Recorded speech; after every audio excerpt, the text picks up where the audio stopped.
Hello दोस्तों, कैसे हैं आप सब। स्वागत है आपका एक और नई वीडियो में। तो आज मैंने एक ऑडियो बुक सुनी जिसका नाम है think like Leonardo da Vinci या फिर थिंक लाइक डा विंची, जो लिखा है माइकल गेल्ब ने। इस बुक में मैंने आज बहुत ही अनसुने और अनजाने फैक्ट्स सुने डा विंची के बारे में। हम सभी डा विंची को जानते ही हैं। वो बहुत बड़े आर्टिस्ट, पेंटर, इन्वेंटर और ग्रेट थिंकर्स में से आते हैं हमारी दुनिया के। लेकिन बहुत से ऐसे फैक्ट हैं जो हमने डा विंची के बारे में नहीं सुने होंगे। जैसे माइकल गेल्ब अपनी बुक में बताते हैं कि लियोनार्डो डा विंची नाजायज़ संतान है। उनके फादर वकील थे और उनकी माँ खेतों में काम करने वाली एक साधारण सी लड़की। विंची उनके पिता के नक्शे कदम पर नहीं चल सके क्योंकि उस टाइम में जो बच्चे बिना शादी के जन्म लेते थे उनको प्रोफेशनल करियर्स बनाने की परमिशन नहीं हुआ करती थी। फिर भी उन्होंने अपना एक अलग रास्ता चुना और दुनिया में नाम किया। आर्टिस्ट, इन्वेंटर, पेंटर, थिंकर और क्या क्या कहलाए। इस बुक में गेल्ब ने 6 प्रिंसिपल्स के बारे में बात किया है जिस पे डा विंची की लाइफ या ज़िंदगी आधारित है। ये 6 प्रिंसिपल्स उनकी ज़िंदगी की परछाई हैं। क्यूरियोसिटी। मोनालिसा पेंटिंग में बहुत से रहस्य हैं और जाने कितने ही इमोशंस और ये विंची ने लोगों पर छोड़ दिया कि वो क्या भावना से देखते हैं उस पेंटिंग को। मतलब नो लिमिट्स फॉर अजम्पशंस। इसी से वो बताते हैं कि हमें किसी भी चीज़ को जज नहीं करना चाहिए। इतनी जल्दी किसी को भी जज नहीं करना चाहिए। उसके बहुत से पहलू हो सकते हैं और उसके पीछे, और हमें किसी को भी जल्दी ना जज करके उसके पीछे के कारणों के बारे में, उसके पीछे के पहलू, उसके पीछे के सच के बारे में जानने के लिए उत्सुक रहना चाहिए। यही तो बात है जीनियस लोग कभी भी जल्दी से किसी नतीजे पर नहीं पहुंचते। वो अलग अलग एंगल से समझते हैं चीज़ों को और कोशिश करते हैं कि तय तक जाएं और फिर किसी नतीजे पर पहुंचते हैं। विंची हमेशा से क्यूरियस रहे। कहा जाता है कि वो पेंसिल कागज़ लेकर जंगलों की तरफ बढ़ जाते और चीज़ों को निहारते रहते और जो भी उन्हें दिलचस्प चीज़ लगती वो उनका स्केच बना देते। वो फूलों को, पत्तों को बहुत देर तक निहारते और उसकी हर एंगल से, हर पर्सपेक्टिव से उसको समझते और उसकी तस्वीर बनाने लग जाते।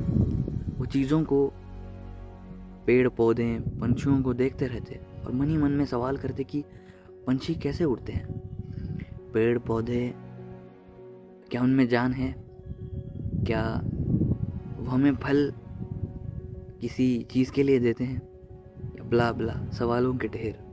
इनकी क्यूरियोसिटी ने ही उन्हें आज हमें जानने लायक इतना महान बनाया। ब्रेक्स।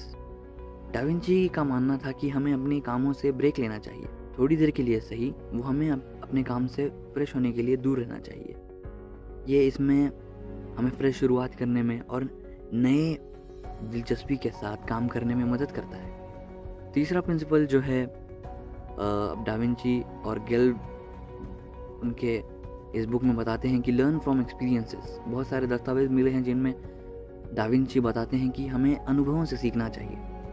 विंची ने अपनी ज़िंदगी में बहुत से मोड़ देखे। उन्होंने लोगों से ज्ञान लिया, पेंटिंग सीखी, इंसानी बॉडी के बारे में जाना।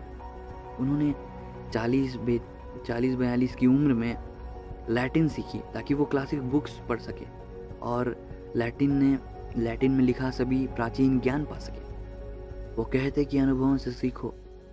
अनुभवों में कोई मिलावट नहीं होती।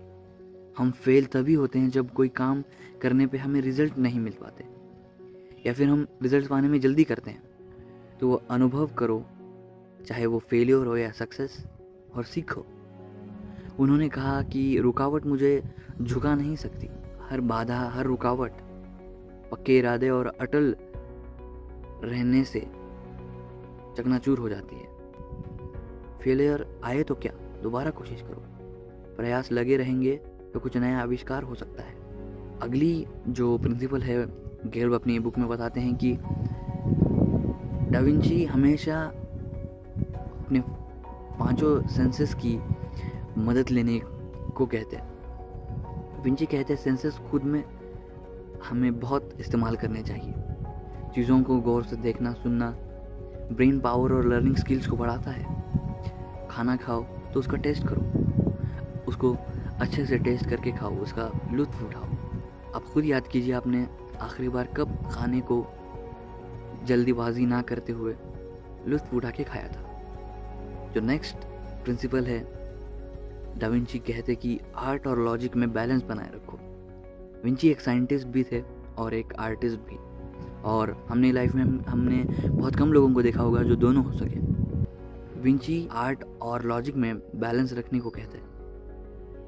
दोनों को ज़रूरी बातें वो पेंटिंग बनाते वक्त एक दूसरे में इस्तेमाल करते हैं। जैसे आर्ट से रिलेटेड कोई काम करते वक्त वो साइंस के सलाह भी लेते और साइंस के नज़रिए से भी देखते, और जब वो आर्ट बनाने की कोशिश करते तो साइंस और मैथमेटिक्स का भी इस्तेमाल करते।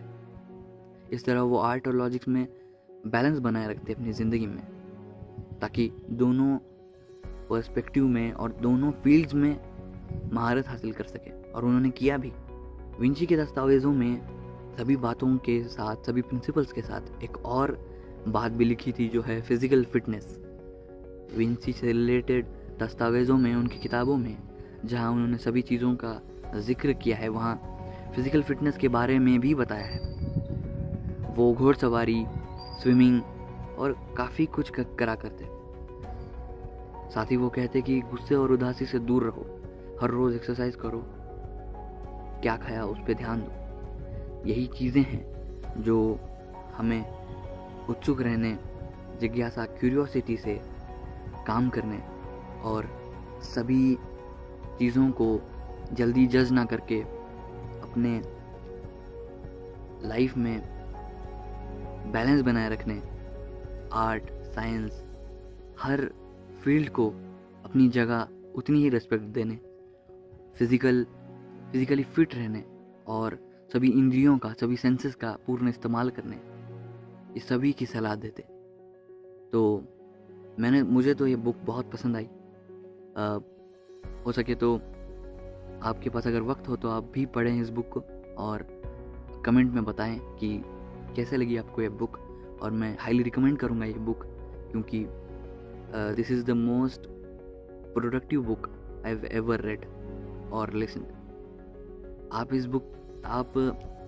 यूट्यूब पे या फिर किसी दूसरे प्लेटफॉर्म पे इस बुक से रिलेटेड ऑडियो बुक्स भी सुन सकते हैं। तो यही था, मिलते हैं अगली वीडियो में, तब तक के लिए बाय बाय।